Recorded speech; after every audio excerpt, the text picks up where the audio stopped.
All right, what's up, you Relentless Warriors? Welcome back to Relentless Fit 365. This is post MMA and core form corrections and going over form and technique. This one I want to spend some extra time with when we're just talking basics. I'm not going to go over specific moves per se, maybe a few of them, but I want to start off with the reason why I think people are having problems. And one of the reasons is I think people are just robot stationary right here. And the first thing that I usually do when a client is in the gym with me on the floor is I just have them hold their hands up and just pivot left to right. This is a technique I want you to work on because this is basically the whole, dare I say, no pun intended, the core of what kickboxing really is, because you're basically using your hips the entire time, pivoting on your toes, heels are off the ground, so left to right, just like that, left to right. So this is the movement I want you to practice. Left to right. That's the first one. If you can get this down, you can get a cross punch, no problem. But we'll get to that in a second. Here's another one. Boxer shuffle, people don't know how to do that. So all I say is just hop up and down. Constant problem. And then from hopping up and down, just go left to right. Left to right. And then from left to right, just put a little jive in it. I mean, if I can do it, guys, you can do it. I can't do it. And all I do is just shift my hips back. So notice I'm doing it with my side, just hopping back and forth. Again, boxer shuffle is a lot of the pivoting that's required, because then it gets you right into the flowing motion of cross punch. You see what I did there? I went right into the form here of cross punch, using my hips to strike. Always coming back to square one. It's not down here and then up here. It's right here, cross punch, cross punch. Essentially, your shoulder should be blocking your face. In case someone were to punch you, they're going to hit your shoulder, not your jaw. That's one of the reasons you want to keep your arms up. Just a technique thing. Next one, it's the jab. It seems simple. It's one of the hardest to actually get right. A lot of people do it wrong. Even boxers get the jab wrong. They'll start down here and they'll come up here and they look sloppy. I always say, don't watch boxers when you want to watch a jab unless somebody actually has a good one. So right here, the jab is just a straight out back in. But notice what I did is I'm driving with my right leg, pushing forward. Drive and push, just like that. Boom. So this is where the power is at. It's not this. One of the common mistakes that people do is that. That is not a jab. That's you're just throwing your arm out there, and this is where your power should be. You're driving off. So here's what I have people do. Just step. You just step. No punch yet. You just want to take this leg. As soon as the toe touches here, you want to come back. It's 2 to 3 inches. This is essentially the movement for a jab right here. And then as you step with the front leg, that's when the jab comes out. It's all one motion. Now notice what I do with my right, protecting my jaw. Step and punch. And then of course, I like to do it within a boxer shuffle on the hop. It's up to you guys, but I do one of these motions. This is a higher impact one. No big deal. You can do the step and jab. This is actually a boxing jab. You're just stepping around, jab, step around. Again, you never cross your feet. I'll see people do this all the time. They'll cross their feet and they'll come around, and it's never that. It's always, you're always in a position where you are balanced and stable. The same is true on the other side. This would be considered the southpaw side. No different. Step. Hands up, step. Driving off with your left now. You're just mirroring that image. And then you get into the hop. So again, those are those three basic things: a boxer shuffle, the jab,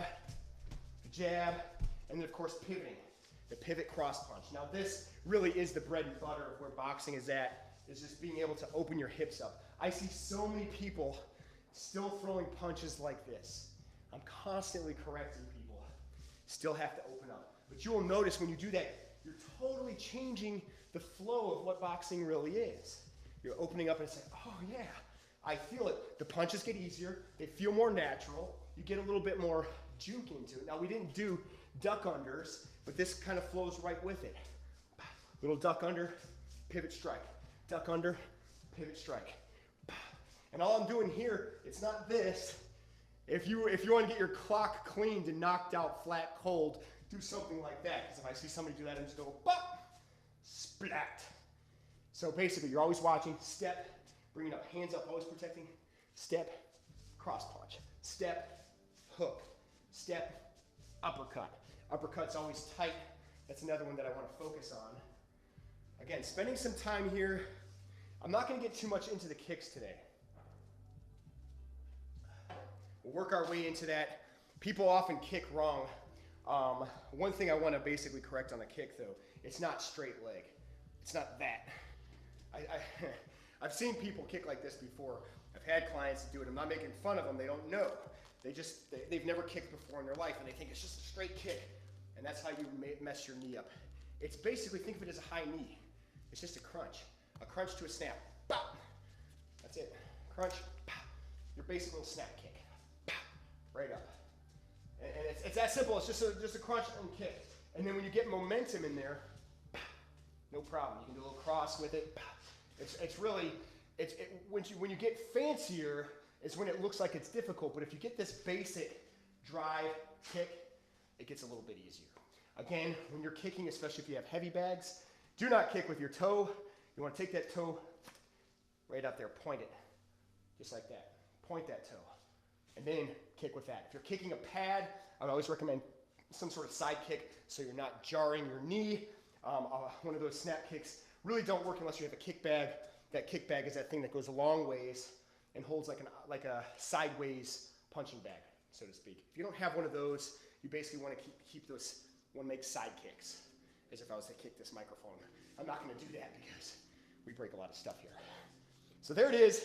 Those are some basic things. Practice this, opening up the hips, just like that. Practice the drive, pushing off, the jabs, keeping the hands up, protecting the face.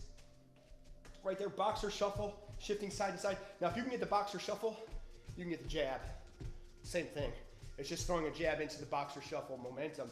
But it's basically practicing these things. When you get those basics, boxing will start to become fun. If you're doing this, you're not getting the full effect. It's basically getting into a, 1969 Chevy Camaro. Oh yeah. Or even Mustang, I like them both.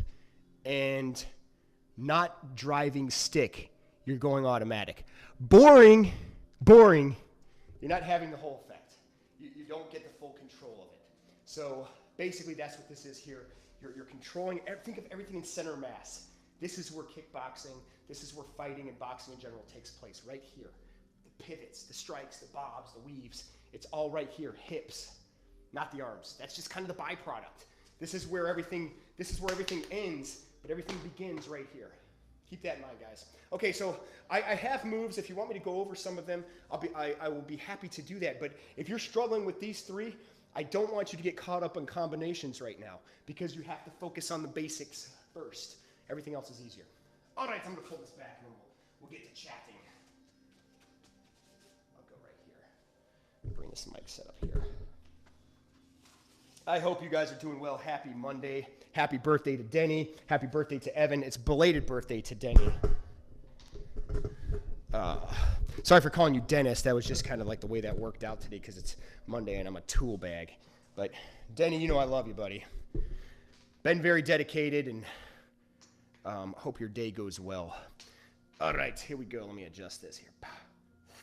And if we have any questions, we'll open it back up. Don't be afraid to ask me for form stuff. Like I said, though, if you are struggling with the basic moves that I did show you, I don't really want you to focus too much or get caught up on the technique. Now, there's some rolling technique that I think people struggle with, but we can always get to that if you need me to. I'll go over that in later dates also. All right, Lion Cub, let me know who we have, and let me know who's checking in if we have any questions. We have Mitra and Nina checking in. Hi, Mitra. Hi, Nina. Saying they love the workout as usual. Sweetness. Julie and Holly are here. Hi, Julie. Hi, Holly. Teresa's here. She has a comment Yes. about her growth. The pivoting in her hips, like when she pivots her hips, used to feel awkward when she first started. Correct. But now it feels totally natural. So anyone who's in that early phase, keep at it. I used to be there too. Teresa, thank you so much for bringing that up. You're not an exception to the rule. That's very common. I've had a lot of clients who hated kickboxing at first. And then as they got the snap to their kick and their jab and they started to feel it in their hips, they're like, oh, I can see where the fun is at. But obviously you're not having as much fun if you're not getting, the basics down. So I'm going to start to hammer that home again.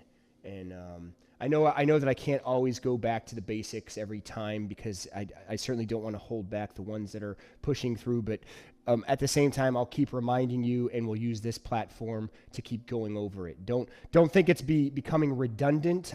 That's one of the things you do. You keep retraining and retraining and retraining your brain and your muscles to follow. So yeah, Teresa, thank you for bringing that up because that will give other people hope. And great job for you for not getting discouraged and quitting on this, that you're starting to see more of the effects now. Nina has a question. Yes. In regards to using a heavy bag. When she kicks the heavy bag, she uses the top of her foot on the side. Is that right? Yes, your top of your foot, not your toes. That's how you break your toes. You want to be careful of that. It's no different than people who punch with their thumbs like that or like point it out or they're not making a good fist. The same is true with your feet. You want to be careful of that. I am not the best kicker, but my background didn't involve a lot of kicking. A lot of my kicking goes back to I have like a very small experience in JKD, which is Jeet Kune, which is basically Bruce Lee. I did a little bit of that. A client was teaching me that, but I've had years of jiu-jitsu. And jiu-jitsu was all low kicks. Nothing was ever above the hips because they felt like it was too risky. And it was, the percentage of being able to make contact kicking higher was not good. So that's one of the reasons they didn't use it in their craft. Now, when it comes to fitness, it's very good to be able to kick above your head because I think that's great for flexibility. Just a little side thought. Holly and Julie are talking about how they learned kickboxing form by doing Tai Bo. Mm-hmm. Yeah, Tai Bo. Billy Blanks. Oh my goodness, he was. I loved that guy. Still do to this day. I don't know why people make fun of him these days because he brought a lot to fitness. He truly did bring to light the fitness benefits of doing martial arts in general, especially some sort of like kickboxing. Loved it. I still love it to this day. I'll go to his videos. He's an old school fitness guy who actually you could tell he truly loved it. Anna's here. She was hiding. She wanted to make sure I pointed her out. Anna, great to see you. I know kickboxing is not your funnest, but at the same time, I do believe that eventually you will start to see the benefits. You keep it up, keep trying. Focus on the basic things that we talked about. Certainly the one that you started where you just open your hips up. If you start to open your hips up like that and you start to get a little snap in there, you're going to feel better. Now, one of the things I didn't target, and I'll keep going over this as we start hitting MMA stuff, is the breathing techniques. A lot of times people will hold their breath. I had a client that would hold her breath the entire round and she would start to turn purple. And it's like, you're not breathing properly. One of the things about breathing in martial arts in general is that you find short breaths. You're not, it's one of those things where you breathe in between the motion of it. So if you ever hear this, that's a lot of people thought that was the sound of the pad hitting the mitt. It really isn't. It's them breathing that way. And they're doing that on purpose because it's the easiest and fastest way to get oxygen out and back in your body and your muscles right away so you don't completely get fatigued and drop your arms and, basically pass out. So it's one of these things as they're striking, they're breathing like this. It sounds silly, but if you say silly, that actually is the breathing that you're doing. So just kind of make an S, open your mouth. That's how you breathe. Yeah, that's good, like you got it. That's one technique that I was taught. I had a goofy instructor, not as goofy as me probably, but when I did boxing, I did boxing for several years, and he's like, make sound effects, because I had trouble breathing too. In wrestling, it was a little different. You were taught to breathe through your nose. You didn't have to like throw punches, so everything was like staying relaxed and fluid. And boxing was a little bit different.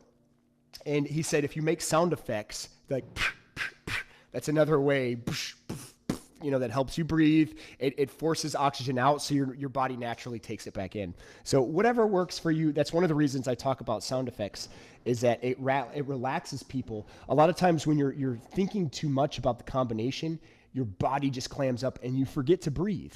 So sound effects do kind of relax people.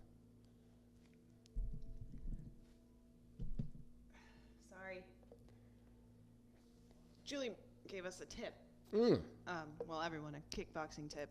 The Ripper. Don't rest your non-striking arm on your chest. It's supposed to be up and ready to defend. Oh, yeah. Thank you very much. Yeah, always up. Most of the video today, I always say protect your face, and it's a common mistake that people start to drop it. You think it's up because it's not all the way down, but for the most part, it does start to fall. Think of it this way, is if you have your jaw exposed, you could potentially be knocked out.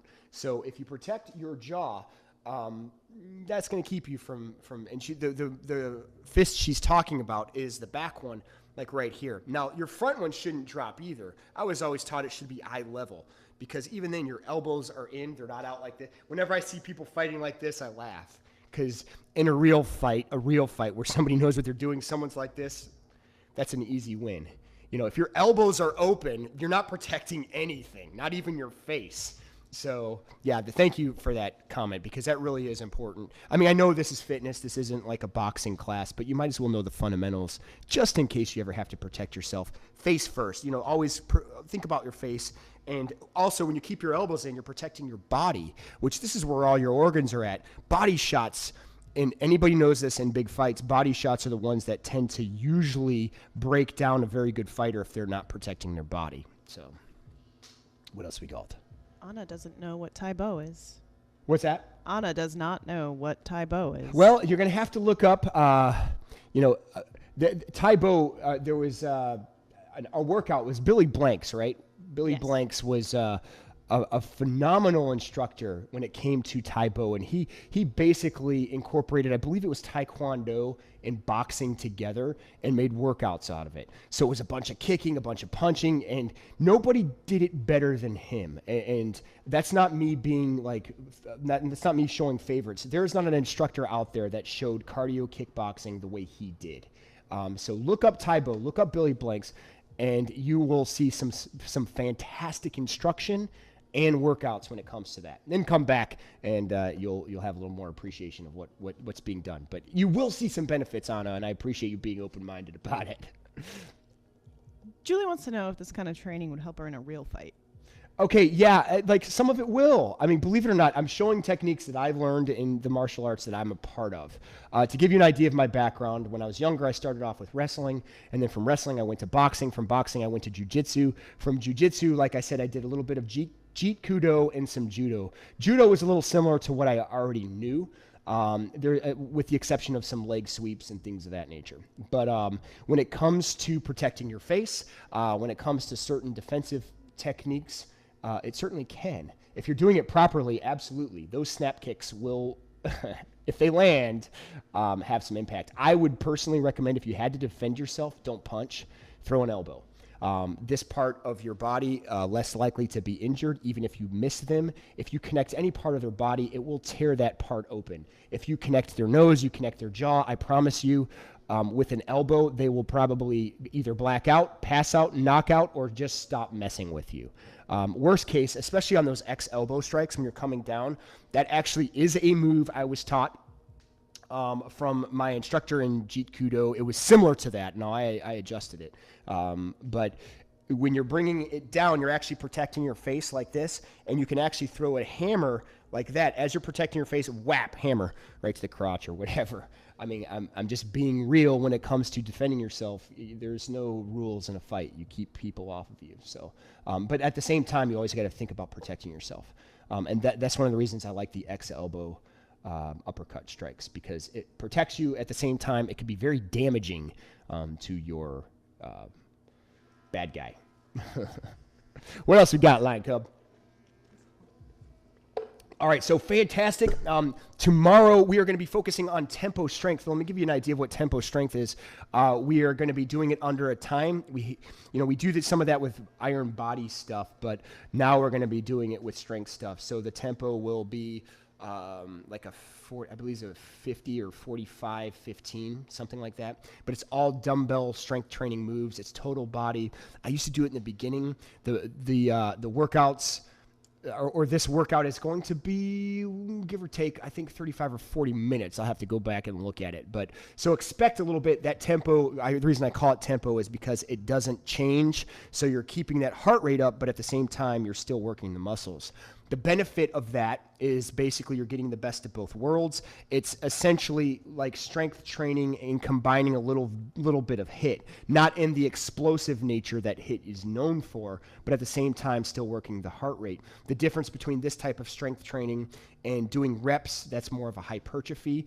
Even though I push at a faster rate, I don't push at a rate where it's only like a 10 or 15 second rest. So at the same time, this will benefit your muscles in such a way that it'll help recovery more so than just building strength. So this is also good for muscle recovery. You're still pulling oxygen out of your muscles, but you're still trying to see how your muscles will recover by after doing something like that. So tomorrow's a great benefit. I will be working on the rest of the day for the next 4 thumbnails that will be coming up. So we have 4 more days that will be going up. You should see those up there later today. I have some catching up to do on the website, so expect some new changes this week as well. And I always appreciate your feedback and what's been going on. And there was a slight problem this morning. If you noticed it, that was on my end. I had it on admin. So if you couldn't get into this week's workout schedule, it's because I didn't release it for some reason. I didn't notice it yesterday. So someone sent an early email and Rich got to me and we were able to correct the problem. So I apologize for that. Everything else should be working just fine. Looking forward to seeing how the rest of the week goes. I appreciate your comments and you guys keep up the good work. And keep crushing it. Fantastic job today. And that's all I got. Thanks for watching. Always remember, eat healthy, train hard, most especially have fun. I'm Relentless Jake. You remember to stay focused, stay dedicated. Happy birthday to Evan. Happy birthday to Denny. And you guys have a good Monday morning, and I'll see your beautiful faces tomorrow. And I'm out. Boom.